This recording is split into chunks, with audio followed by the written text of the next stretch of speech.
Good morning. My name is Ken Ross, and I'm the Executive Vice President and COO of the Michigan Credit Union League. I'd like to welcome you to the 2014 MCUL Issues and Industry Briefing. Thank you for joining us this morning and on the live stream, and thank you for your support of MCUL and Michigan Credit Unions. First up, we'll have Kieran Marion, who's the Vice President of Government Affairs for the Michigan Credit Union League. We'll provide you with an update on political and federal issues here in Michigan that are important to the credit union industry in 2014. Followed at 9 a.m. with a grand raffle drawing. Patty Campbell, the Vice Chair of the Trustees Committee at the Michigan Credit Union League, and I will draw the winning ticket for the 2013 grand raffle. We'll also draw an alternate ticket, which in case of the winning ticket being unable to be verified or the ticket holder not being eligible, will be used as the winning ticket. Following the drawing, Jordan Kingdom, the Director of Government Affairs for the Michigan Credit Union League, will provide a state issues update, along with Gloria Ledoux, a legislative and regulatory specialist for the Michigan Credit Union League, who will provide us with an overview of key regulatory issues that will be hot in 2013 and 14. Once again, thank you very much for joining us this morning. We've got an exciting and action-packed agenda, and now I'll turn it over to Kieran Marion. Thanks, Ken, and thank you all for joining us this morning. And as Ken mentioned, thank you very much for your support of the MCUL Grand Raffle during this year. Politically, 2013 and the upcoming year in 2014 are going to be very, very interesting. For the 2013 and 14 legislative sessions, Michigan's congressional delegation features a 9-5 Republican to Democrat split. The State House features a 59-51 Republican to Democrat split, and the Senate features a 26-12 Republican supermajority in the state Senate. In the 2014 general election, the entire State House, State Senate, executive branch, and all 14 U.S. House seats, along with one U.S. Senate seat, will be up for election. U.S. Senator Carl Levin has announced that he is retiring in 2014, creating a vacancy for that seat. U.S. Rep. Gary Peters from the Michigan's 14th Congressional District has announced that he will be running, and he will be unopposed for the Democratic nomination in the primary.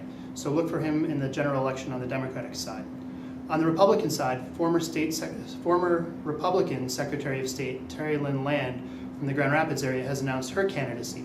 She will also likely be unopposed in the Republican primary, setting up a matchup between her and Representative Peters for the fall general election. With Gary Peters challenging for the open Senate seat, numerous candidates are already lining up for his open 14th congressional seat. So far, State Representative Rudy Hobbs from Southfield has declared his intent, and he has been endorsed by outgoing Senator Levin as well as current Representative Senator Levin. Other candidates who are talking about running for the seat include State Senator Vincent Gregory, former state representative and current Southfield Mayor Brenda Lawrence, as well as current state senator from Detroit, Burt Johnson. Other candidates may indeed join the race. The seat is heavily favored to stay in Democratic control with an over 70% Democratic base. Other congressional seats of interest in 2014 elections will include the 11th district, where current Representative Terry Benevolio won his seat last session when the former Representative Thad McCotter was forced out due to petitions that were improperly signed. Representative Benevolio will likely face a challenge from lawyer David Trott in that district. As well, in the 3rd district, Representative Justin Amash will face a challenge from businessman Brian Ellis, and other candidates may yet present themselves for that particular race. The state executive branch officers will also stand for re-election in November. Governor Rick Snyder and Lieutenant Governor Brian Calley, Secretary of State Ruth Johnson, and Attorney General Bill Schuette are all expected to seek re-election. Former United States Congressman Mark Schauer, a Democrat, will challenge Governor Snyder for the nomination in November, but no other primary opponents from the Democratic side or general opponents from the Democratic side have yet declared their intent to seek any of those posts. The state Senate will feature 8 open seats out of the 38, and again 30 incumbent races. Of those open seats in the state Senate, 3 are projected to go Democrat, 3 are projected to go Republican, and 2 are considered toss-up seats. Despite the parity in the open seats, the state is expected to retain a heavy Republican majority. The State House similarly will have roughly 30 open seats, although more of those seats may occur in the coming year, with 17 projected Republican, 13 projected Democrat, and 9 being considered toss-up seats. Outright control of the chamber will turn on 5 seats, or shared power turning on 4 seats. At this time, politically, no ballot question committees, other than the actual candidate elections, no ballot questions or initiatives are expected to, at this point, to affect credit unions in 2014. Federally, credit unions have been very busy with Congress over the past several months, and in particular, working on comprehensive tax reform. For 2013, Congress has declared its intent to overhaul the congressional tax code, and both the United States Senate and the U.S. Congress have been working on these initiatives. Credit unions, of course, as not-for-profit entities, are always concerned when the tax code is opened up, and we've been actively working to make sure that credit unions' exemption from federal income tax as not-for-profits is defended. Currently, all indications from Congress, from both the House Ways and Means Committee and the Senate Committee on Finance, indicate that credit unions' exemption will be preserved, but in large part that's due to the efforts of credit union members and credit union volunteers and officials with the Don't Tax My Credit Union campaign. In 4 months, 1.2 million contacts have been made nationally to Congress to urge them to preserve our federal tax exemption. From Michigan, 30,000 of those have originated from here.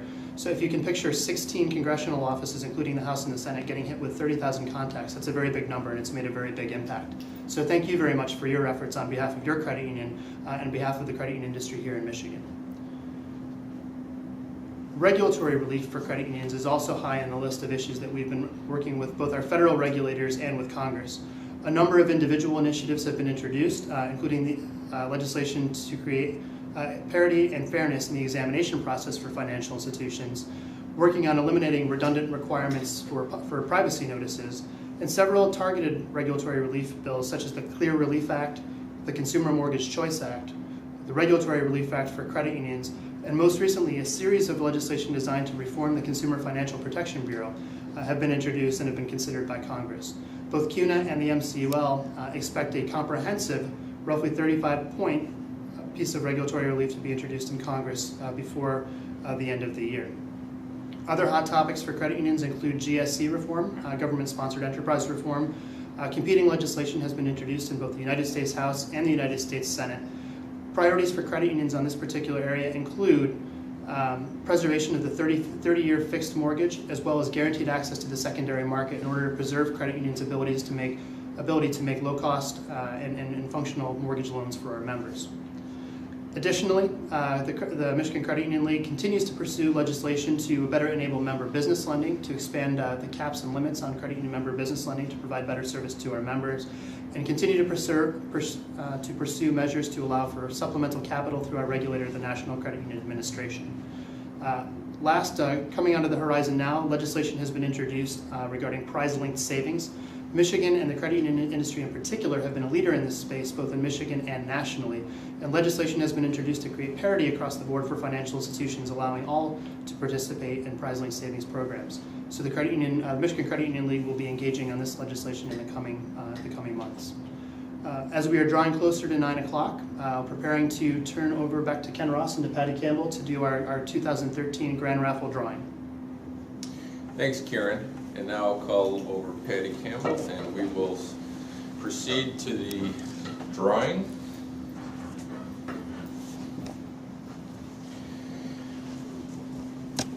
So this morning we'll be drawing 2 tickets. First, Patty will draw the first ticket, which will be the winning ticket. We'll announce the number, and the league staff will verify the eligibility of the ticket holder. In the event that ticket is not eligible for some reason, we will then go to the alternate ticket, which you will select after the first one is drawn. So Patty, take it away. Dig deep.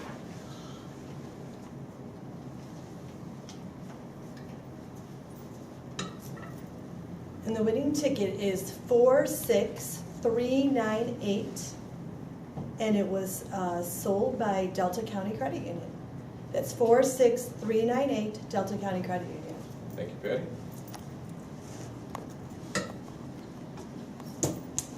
And now the alternate ticket.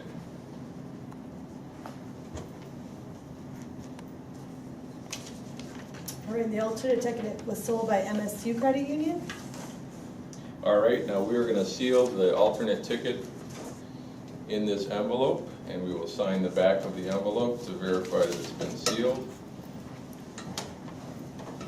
It will not be opened unless the winning ticket is deemed to be ineligible for some reason.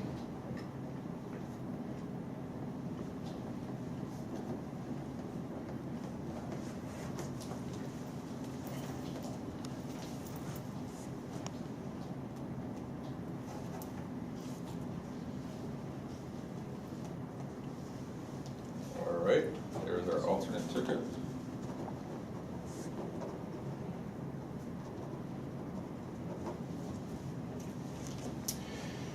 Thank you very much, and at this time I'll turn over the program to Jordan Kingdon and Gloria Ledoux, who will provide us with the next portions of the agenda.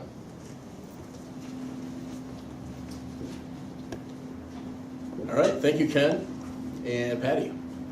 I'm going to start us off the second portion here by giving a brief update on our state legislative issues here in Lansing. It's been a very busy fall with the state legislature.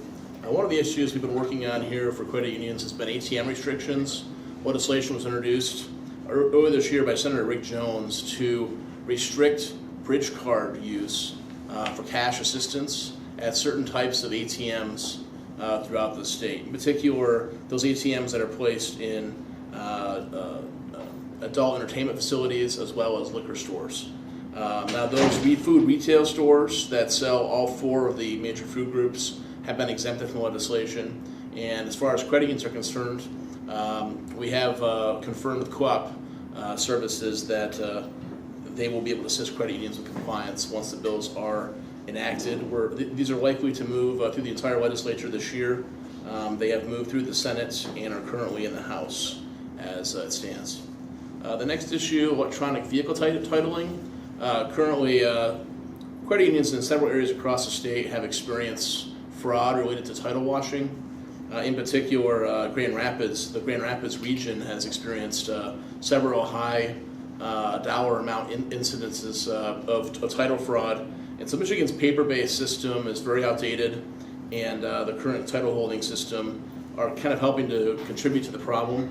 Legislation is going to be introduced later this fall by the Secretary of State, Ruth Johnson, and the Michigan Credit Union League is going to be working closely with her office to transition Michigan to an electronic VIN tracking and lien release system, as well as centralizing the title holding system here in Michigan. Card skimming with debit cards at ATMs is another issue that has been increasing the fraud costs for credit unions here in Michigan and throughout the country, but particularly in Michigan. Legislation was introduced this year at the request of a credit union here at the Michigan Credit Union League to really synchronize some of the penalties involved with card skimming to make the possession of the devices and the sale of the devices illegal. And currently the package of bills has passed the full House with bipartisan support, both sides of the aisle, and has also cleared the Senate Judiciary Committee and awaits full consideration in the Senate. We're strongly supporting these bills along with the Michigan Bankers Association and the state police. And this package should be formally endorsed by the Prosecuting Attorneys Association of Michigan later in November. Foreclosure process reforms continue to be on the agenda for the state legislature. As many of you recall, Michigan's 90-day foreclosure communication law sunset earlier this year back in June, and legislation was enacted before the summer recess to permanently sunset that law once the new CFPB communication requirements take effect on January 10th, 2014. And so the new legislation that was signed by the governor included Senate Bills 380, 383, House Bills 4765, and also 4766. And these bills did a couple of different things for credit unions. In particular, they provided the right to inspection during after the sheriff's sale occurs. And so credit unions can go into the property and they can take a condition check on the property. If there's damage that's occurring or imminent, it allows them to, through the court system, file paperwork to try and take immediate possession. And it also exempted small servicers from being treated like large servicers, because credit unions, like other community lenders, are aggressively communicating with their struggling borrowers, trying to prevent foreclosures from taking place and trying to work with our members whenever possible. So these good reforms were enacted. There's some cleanup bills that are going to take place likely later this fall, and we're working closely with Governor Snyder's administration to make those happen. Urban blight is an issue that Governor Snyder has really prioritized this year. He mentioned it at the beginning of the year in a State of the State address, and a package of bills out of the Senate, sponsored by Senator Virgil Smith from Detroit, really is targeting landlords and absentee owners of property for accumulated blight violations, and those that aren't taking care of the violations, cleaning up the issue that occurs, are going to be further penalized. And this package really is trying to thwart the continuing problem of blight in Michigan. We work closely with the bill sponsor's office in the Senate, and the bills have been amended to currently exempt credit unions and other financial institutions from those blight violations, the increased blight violations that we may inherit on a property that may be blighted during the foreclosure process. Legislation has also been introduced by Senator Smith to address scrap metal issue and scrap metal fraud. A lot of people are stripping houses, and it's very difficult for the state police and other law enforcement agencies to really investigate and prosecute these crimes that are happening when they're stripping all these materials out of the houses, because there isn't enough information logged on the sale side of the transaction for them to really tie those materials back to a specific address or mortgage, and so or residence. So legislation has been passed by the House and has been referred to the Senate Economic Development Committee for the scrap metal issue. And then the last issue, the urban blight, has been introduced by Representative Kurt Heisey to combat the issue of squatting in houses. And currently that legislation has been reported from the House Criminal Justice Committee and awaits further consideration by the full House. The last state issue we're going to talk about this morning on the legislative side is PRE and foreclosed property, and what this has to do with is the issue with when credit unions, community banks, and larger banks take property back after foreclosure. Currently, they're being penalized by a high rate of taxation on those properties once they take possession of the property. And so this legislation would do a couple of things specifically. Legislation, House Bill 4135, introduced by Representative Frank Foster in the House, and Senate Bill 532, introduced by Senator Jack Brandenburg in the Senate, specifically would allow for the financial institution to maintain the homestead rate taxation on that property for up to 3 years if it was a homestead rate prior to foreclosure. So the local units of government wouldn't see any declines in the taxation rate once we took possession of the property. It would do a couple of things specifically for credit unions. It would help us keep our costs lower during the foreclosure process, which of course we return our proceeds back to our members through lower dividends into higher interest on savings and those types of things.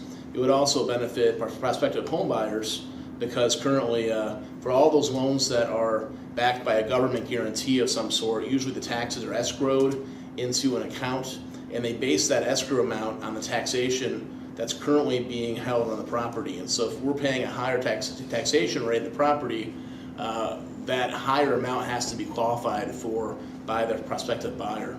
And so it'll help more homeowners qualify for homes as well. And the legislation has passed both committees in each chamber. Currently, the legislation in the Senate sits on the full Senate floor, and the other House bill by Representative Foster sits on the House floor. And so we're hopeful later this fall we can see some action on these bills and help lower the costs on credit unions and help home buyers get into homes as well. So at this point, I'll turn it over to Glory to give an update on some of the regulations. Thanks, Jordan. I just wanted to touch on, Kieran mentioned regulatory relief earlier in the session on the federal update, and I just want to say that it's going to make sense when I start talking about all the rules that have come into place over the past year that have impacted credit unions. First, we'll talk about the CFPB. That's the name that everybody has on the tip of their tongue right now. And one of the things, the mortgage rules are really impacting credit unions. We have about 6 different types of mortgage rules that are effective and will be effective in January of 2014. Those rules include the ability to repay qualified mortgages, loan originator compensation, evaluation and appraisal requirements, HOEPA rules, which are high-cost mortgages, and those add additional disclosures for credit unions to have to give to their members, mortgage servicing, and escrow rules or high-priced mortgage loans. So the CFPB has been very busy. These are all going to be effective in January. Some of the rules were effective in June of this year. So again, the regulatory relief is going to be very important because credit unions continue to struggle to implement these changes. Additionally, the CFPB issued international remittance transfer rules, which became effective the end of October. So it's credit unions, again, some of them had to actually get out of the business of international wires because the disclosure requirements and the rules were so strong. So that's just the CFPB. And the NCUA, they haven't been late on their proposals, their proposed regulations and the implementation of those regulations either. So some of the things the NCUA has done this past year, they changed the low income status and some changes for secondary capital for those low income credit unions, changes to prompt corrective action, the definition of troubled condition, some investment and deposit activities. Credit unions are allowed to invest in tips. Loan participations, there are some changes on loan participation rules and what needed to be included in policies and procedures, and certain restrictions on how much the credit union could hold and limits on that. Fixed asset rules, there was also some changes there, along with alternative use to credit ratings, electronic filing of call reports, and most recently the liquidity and funding plans. So as you can see, we have the CFPB that's pretty busy, but the NCUA has also been equally busy. We also have some additional regulations just through our joint agencies, some appraisals for high-priced mortgage loans that goes along with the mortgage rules as well. The Federal Trade Commission has made some changes to Children's Online Privacy Protection Act, or COPA. And we've also had some changes with the FCC and the auto-dialed and pre-recorded telemarketing calls. Federal agencies also made some changes on the garnishment of federal benefit payments. And lastly, we had FinCEN make some changes to the CTR and SAR requirements, requiring all credit unions to electronically file. So, as you can see, we've had a lot of changes. Credit unions are struggling to keep up with all the regulatory changes that we've had for the past year, and we really don't anticipate them getting any less for 2014. All right, well, thank you, Gloria. Thank you all for tuning in for this year's 2013 MCUL Federal and State Industry Issues Update. At this point, I'm going to turn it over to Executive Vice President Ken Ross with the Michigan Credit Union League. Title. Thank you very much, Jordan, and thank you again for everybody for tuning in this morning. I'm happy to announce that the winning ticket holder has been verified. Ticket number 46398 was sold once again by Delta County Credit Union in the UP, and we verified that the member is eligible. So congratulations to the credit union and to the winning ticket holder. Thank you very much, and have a good morning.